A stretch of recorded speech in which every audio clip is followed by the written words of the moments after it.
सात संगत जी, प्यार से कहना जी, धन निरंकार जी। सात संगत जी, निरंकारी मिशन को लोग हल्के समझ रहे हैं। ये सोच रहे हैं कि ये सब घास छीलना, सर सफाई करना, बर्तन धोना, लंगर बनाना, जूते चप्पल सरियाना, एक दूसरे का पाँव छूना, ये सब वैसा ही सहज है। ये सब लोग एक भूल भुलेखे में कर रहे हैं। नहीं सात संगत जी, जो इसको एक बार अपने जीवन में आजमाएगा, इस रहस्य को वही जानेगा। देखने वाले के लिए तो कुछ भी नहीं है, बिल्कुल सहज और सादा। सच में आप कह रहे हैं कि कुछ खास नहीं है। यहाँ उस तरह का मिर्ची मसाला लगाकर चमत्कार की बातें नहीं की जाती है। जो आता है उसके जीवन में परिवर्तन आता है, वही चमत्कारी का एहसास कर लेता है। और सात संगत जी, एक एक सेवा जो आदेश में होता है, चाहे सेवा बड़ा हो या छोटा हो, हमारे सदगुरु बाबा हरदेव सिंह जी महाराज अक्सर अपने विचार में कहा करते थे, उसे आप आदेश उपदेश समझें या प्रवचन समझकर भूल जाएं। बाबा जी कहते थे कि अगर आदेश आता है कि एक कागज का टुकड़ा कूड़ेदान में डाल दो, तो ये सेवा छोटा नहीं, ये बड़ा हो जाता है, क्योंकि ये आदेश है कि इस कागज के टुकड़े को उठाकर कूड़ेदान में डाल दो। सात संगत जी, आज तक ऐसा कोई नहीं है निरंकारी मिशन में जो निस्वार्थ दिल से सेवा किया हो और सुखी न हो। सात संगत जी, सेवा दल को तो पूछना ही नहीं है। ये तो हर समय लगता है कि अमृत का प्याला पी करके नशे में चूर रहता है। कहीं भी सेवा में लग जाते हैं, कहीं भी कोई भी सेवा करना इनके लिए बिल्कुल सहज हो जाता है। वही काम घर में अपनी मर्जी से नहीं कर पाते, पर जैसे ही हमारे सदगुरु का आदेश होता है, संतों महापुरुषों का आदेश होता है, ये भाग भाग करके इनके अंदर ऐसी एनर्जी, ऐसी शक्ति आ जाती है, मानो ये स्वयं नहीं कर रहे हैं, कोई करा रहा है। और सात संगत जी, घर का जो कार्य है, जो घर का सेवा है, इसमें अगर थोड़ा सा ध्यान लगा देते हैं कि ये भी तो सतगुरु का ही है, ये घर परिवार का सेवा, इसको भी अगर सेवा भाव से करते हैं तो यहाँ भी सात संगत जी सहज ही सब कर लेते हैं, थोड़ा भी कठिनाई नहीं होता है। अगर कोई इस पर नोक झोंक भी करता है तो कोई फर्क नहीं पड़ता है, आपकी मर्जी है भाई, आपको पसंद नहीं आया, आपने कह दिया, चलो ठीक है, आगे से ध्यान रखेंगे, इसको भी सही बनाने का प्रयास करेंगे। बस ऐसे सेवा का भाव होता है। सात संगत जी, बड़े से बड़े झाड़ काट देंगे, कहीं भी नाली में कहीं भी साफ करना है, टॉयलेट साफ करना है, झाड़ू लगाना है, क्या करना है, सब कुछ केवल आदेश पे। सदगुरु का आदेश, संतों महापुरुषों का आदेश हमेशा जो है अपने सर आँखों पे रखे हुए, जैसे ही हुक्म आता है तुरंत जो है तैयार हो जाते हैं। मानो ये जो है स्प्रिंग पर बैटरी लगाकर पहले से ही एक बटन जैसे ही दबा, आदेश आया, फटाक से ये शुरू हो जाते हैं। सात संगत जी, कठिनाई नहीं महसूस होती है। अगर जो घर पे भी नहीं करता है, जो कभी इतनी कठिनाई से सेवा किया भी नहीं है, सतगुरु की इतनी बड़ी कृपा होती है सात संगत जी कि वो भी कर लेता है, उसे पता नहीं चलता है कि ये कैसे सब हो गया। इतना बड़ा सेवा, इतना बड़ा कार्य कैसे हो गया, ये सब सदगुरु करा लेता है। और साथ संगत जी, सदगुरु करा लेता है। पता है महापुरुषों को कि ये करण करावन हार है, ये शरीर केवल माध्यम है, और इस शरीर से सेवा इसलिए करा लेता है कि इस शरीर को स्वस्थ रखना है।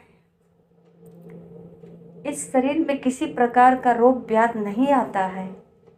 ये इनका सेवा करना ही दवा है, सेवा करना ही दुआ है। संतों महापुरुषों का सेवा करना, संगत में टाट बिछाना, झाड़ू लगाना, पियाओ पे पानी पिलाना महापुरुषों को, ये चप्पल जूते जो जोड़ी है इसको साइड में एक साइड सरियाना, पंखा करना, महापुरुषों की किसी प्रकार की कमी महसूस न हो, शौचालय हो, पियाओ हो, हर जगह तैनात रहते हैं। मानो ये एकदम से जो है फिट है बैटरी पे, ये चल रहे हैं, हर सब सेवा हो रहा है। एक करण करावन हार प्रभु परमात्मा अपने भक्तों को यश प्राप्त करने के लिए ये जो है इनके शरीर का माध्यम लेकर के सब कुछ करा लेते हैं। और सत्संग जी कहते हैं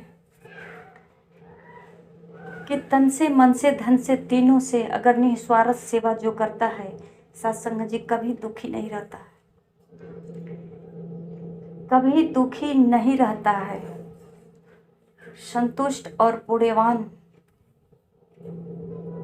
अपने आप को एक ऐसे नशे में, ऐसे रंग में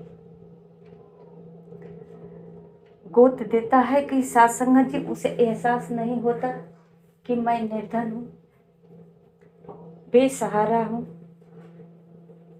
रोगी हूँ। इस तरह का कुछ भी उसे महसूस नहीं होता। किसी के पास वो रोते भी नहीं, किसी से कभी अपनी लाचारी कहते भी नहीं, क्योंकि वो लाचार होते ही नहीं, तो लाचारी कहेंगे कैसे। सत्संग जी सेवा दल को पता होता है कि सतगुरु कहते हैं कि सेवा दल हमारे सिर का ताज है। तो सतगुरु जब अपने सिर पे रखा है तो भला ये कभी रोगी कैसे हो सकता, ये कभी जो है दुखी कैसे हो सकता, गरीब कैसे हो सकता। सत्संग जी इस सेवा दल जो है अपने शरीर का परवाह नहीं करते, चाहे सर्दी हो, गर्मी हो, धूप हो या बरसात हो। ये बारिश में भीज करके ठंड में मानो इनके अंदर ठंड लग ही नहीं रही है। इनको बरसात से कोई गम नहीं, इनको धूप भी नहीं लगता, क्योंकि इनको नशा तो सेवा की है।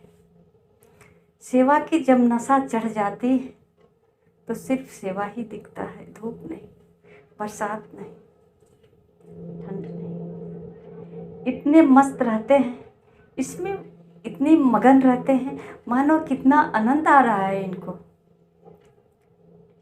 ये सेवा दल अपने नशे में चूर हो करके, जैसे एक शराबी कुछ ही पल के समय, अगर जब तक उनको नशा चढ़ा है पता नहीं चलता, ऐसे ही रोड पे गिरे पड़े हैं, वो मस्त है, मानो अपने आप को स्वर्ग में ही महसूस कर रहा है। गिरा है, धूप नहीं, धूप का भय नहीं, कोई आकर धक्के देगा इसका भी गम नहीं, कोई कुछ कह रहा है इसका भी गम नहीं, क्योंकि ये तो अपने नशे में चूर है, ये बेगम है, इसका कोई गम नहीं। सत्संग जी ये तो कुछ पल के लिए नशा है, पर सेवा दल को जब नशा चढ़ जाती है सेवा की, जब सेवा भाव की नशा चढ़ती है सत्संग जी, तो सत्संग जी इनको भी कोई गम नहीं होता। कोई क्या कहेगा, कौन सा सेवा कर रहा है। साथ संगत जी, एक बार 2 नंबर ग्राउंड में शौचालय की सेवा लगी थी। एक बहने झाड़ू लेकर के झाड़ रही थी, तब तक बाबा जी की झांकी आ गई और साथ संगत जी वो झाड़ू लिए ही बाबा जी जैसे ही दोनों हाथ अपना उठा करके, पहले तो बहन जी बाबा जी को देखकर रोने लगी। बहन जी की आंखों से आंसू आने लगा। साथ संगत जी, बाबा जी की नज़र पड़ी, ये अंतर्जामी ये कोने कोने से देख लेता है सबकी आंसू को। साथ संगत जी, बाबा जी की दृष्टि पड़ी और दोनों हाथ उठा करके ऊपर, जैसे ही बाबा जी ने इशारा किया, बहन जी झाड़ू लेकर के झूमने लगी, नाचने लगी। साथ संगत जी, कितनी चमत्कार होती है। शौचालय में सेवा करते वक्त थोड़ा भी किराया नहीं होता है। चाय भी वही मिल जाता है, पी लो। कुछ खाने को भी मिल जाता है, वहीं पे खा लो। देखिए घर में हम बिना नहाए धोए नहीं खा पाते, लेकिन ये गुरु की कितनी चमत्कारी है। ये गुरु की कैसा जो है प्रभाव है कि साथ संगत जी ये सब कुछ करा लेता है। ऐसे रंग में रंग देता है कि इसे पता भी नहीं चलता, बोध नहीं होता इस शरीर को कि हमारे हाथों में मिट्टी लगी है। अगर मिट्टी लगी है तो खिलाने के लिए भी ये राजी हो जाता है, किसी और रूप में आकर के खिला जाता है मुख में। कितना प्यार मिलता है। साथ संगत जी, कैसा सेवा, किसी को खिलाने में भी संकोच नहीं है, किसी का सेवा करने में संकोच नहीं है, किसी को पानी पिलाने में संकोच नहीं है, किसी को लंगर खिलाने में। इतने हंसते मुस्कुराते दौड़ दौड़ कर सेवा करते हैं, मानो ये खजाने की चाबी पा गए हैं और जा जाकर दौड़ दौड़ कर खजाने लूट रहे हैं। साथ संगत, ये कितना सद्गुरु का कृपा है कि साथ संगत जी ये पता नहीं चलता है कि इस सेवा में हम खजाने क्या लूट रहे हैं। इसे लूट करके क्या मिलता है, दूसरा कोई व्यक्ति देखता है तो इसे एहसास नहीं होता है। और हमें क्या मिलता है कि हम इतना मस्त हैं, सेवा करने वाले खुश भी है, चेहरा पर रौनक भी है, स्वस्थ भी है, खाते पीते मस्त भी है और सब इसके सेवा से खुश भी है। साथ संगत जी, ये सद्गुरु निराकार परमात्मा अपने भक्तों पे इतनी कृपा बख्शिश करता है कि साथ संगत जी इतनी सहज ढंग से, चाहे उसे कहीं घास काटना पड़े। ऐसे ऐसे महापुरुष आते हैं जो घर में छाये में रहते हैं, कभी घर से बाहर भी नहीं निकलते। ऐसे ऐसे बुजुर्ग व्यक्ति जो कभी अपने हाथ में फावड़ा नहीं उठाए, जो कभी खुरपी हंसुआ का प्रयोग नहीं किया, वो लोग कितना सेवा कर लेते हैं सहज ढंग से। साथ संगत जी, एक बहन जी इतनी बीमार थी। साथ संगत जी बता रही थी कि 6 लाख रुपया लग गया, पर मेरा तबीयत ठीक नहीं हुआ। महापुरुषों सेवा दल के जवानों ने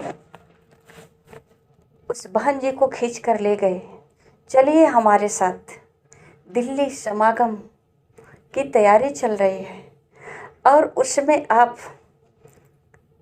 2-4 दिन सही भर्ती हो जाइए, आपका सब बीमारी दूर हो जाएगा। बहन जी बोली, उसमें क्या होगा, चलिए तो सही, चलिए देखा जाए। आप बिल्कुल ठीक हो जाएंगे। साथ संगत जी, अक्टूबर का महीना, बहन जी गई और मैदान में केवल घास तो काटना था, घास छीलना था। बहन जी के जिम्मा पड़ा यही, घास उठा करके कूड़े पे फेंकना है, घास छीलना है। या तो आप घास छीलो या घास उठा करके कूड़े पर फेंको। बहन जी ने ये सेवा में लग गई। बोल रही थी कि क्या इस घास को काटने से हम ठीक हो जाएंगे? इस घास को उठाकर कूड़े पर डालने से हम ठीक हो जाएंगे? जी हाँ। आगे से सेवा दल के जवान बोले, आप करो तो सही, करके एक बार देखो, प्रयास करो। बहन जी बोली, हम थक जाएंगे, बीमार पड़ जाएंगे। सेवा दल के जवान बोले, कोई बात नहीं, यहाँ डॉक्टर जो बैठे हैं सब लोग डॉक्टर हैं। कोई आत्मा का डॉक्टर है, कोई शरीर का डॉक्टर है। आपके मन में भी अगर कोई भ्रम भ्रांति बीमारी है तो इसका भी डॉक्टर यहाँ पे है, शरीर का भी डॉक्टर है। आप लग जाओ सेवा में। सत्संग जी 5 दिन तक बहने रही दिल्ली के समागम की तैयारी में और घास काटते रह गई। घास काटते काटते सात संगत जी बहन जी 5 दिन के बाद अपने घर आई। सात संगत जी बहन जी अब कहती हैं हर साल चलेंगे घास काटने। क्या इधर घास नहीं मिल रहा है उनको काटने के लिए? पर सात संगत जी जो सुख जो अनुभव मिशन में वहाँ समागम की तैयारी में घास काटने में मिला, सेवा दल के जवानों के साथ जो एनर्जी उनके अंदर मिला वो घर पे नहीं प्राप्त कर पा रही हैं।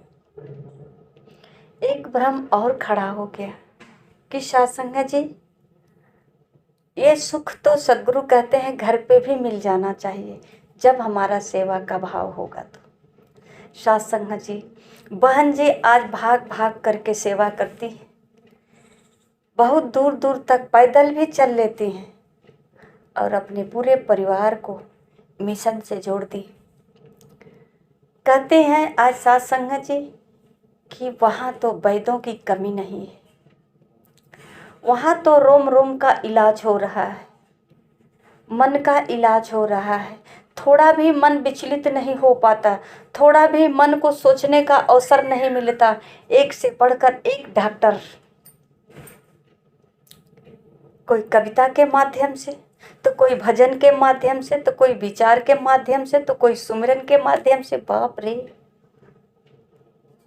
यहाँ इतने बड़े बड़े डॉक्टर और ये सब जो है इन्हीं सब माध्यम से इतना सारा सेवा कैसे हुआ पता नहीं, पर ठीक तो हो गए, स्वस्थ हो गए। अब जीवन में किसी प्रकार की न शंका है, संदेह है, न चिंता है। पूरे परिवार को अपने मिशन से जोड़ करके बहन जी आज इतना खुशहाल है। सबसे बताते हैं कि सद्गुरु की बहुत बड़ी कृपा है। और आज ये जो सेवा दल के जवान हैं ऐसे ही नहीं कूद कर नाच कर गा कर के सेवा करते हैं, इनके शरीर में इतनी पावरफुल एनर्जी प्राप्त हुई है। ये सतगुरु जो है ये शक्तिमान है, ये सारी शक्तियाँ हैं इनकी। सेवा दल के जो जवान हैं इनकी शक्ति है, इनके शक्ति का ये भरमार लगा है। सब लोग जो है इन्हीं से उधार लेते नहीं हैं, बल्कि ये ऐसे छिड़क दिए हैं शक्ति कि जो जहाँ है वहीं पे।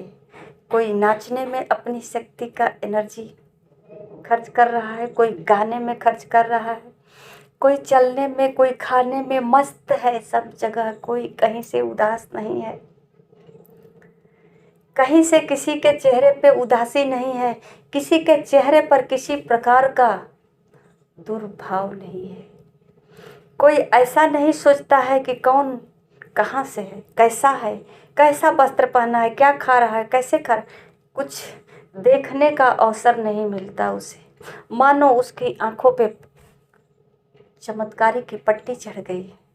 केवल उसे हर जगह अच्छाई ही दिख रही है, केवल मस्ती ही मस्ती सूझ रही है उसे।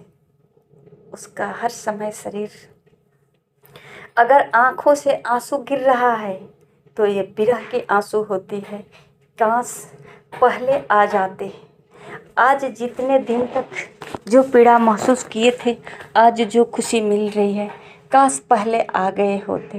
इस अफसोस का आंसू गिरता है, दुख का आंसू नहीं गिरता है, पछतावे का आंसू गिरता है।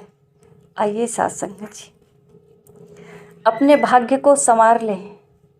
सेवा दल जवानों के साथ मिलकर अपने बिगड़े हुए भाग्य को बना लें। सेवा करके संतों महापुरुषों को स्वस्थ हो जाएं, तन से, मन से, धन से। कभी गरीब नहीं हो सकते हैं, क्योंकि खजाने की चाबी आपके पास हो जाएगी। जब चाहे तब आप मस्ती से, खुशी से खाएं पिएं, खुशहाल रहें।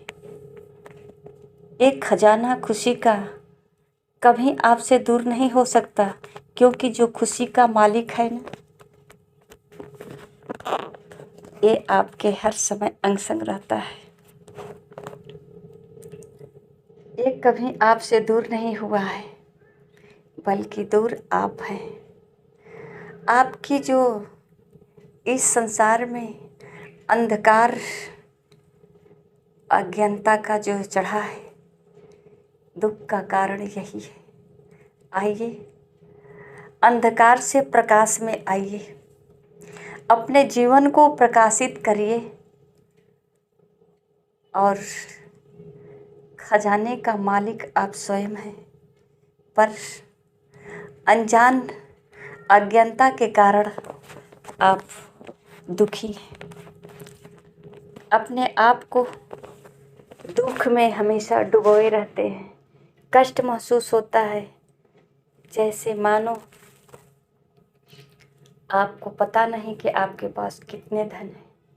आप धनवान हो कर के भी निर्धन हैं, क्योंकि आपके अपने धन का पता नहीं। आइए सतगुरु के चरणों में आपकी शक्ति की पता, आपके धन का पता, आपकी खुशियों का पता, आपके बहारों का पता, परिवारों का पता, यही सब कुछ मिल जाएगा। सत्संग जी प्यार से कहना। धन्य निरंकार जी।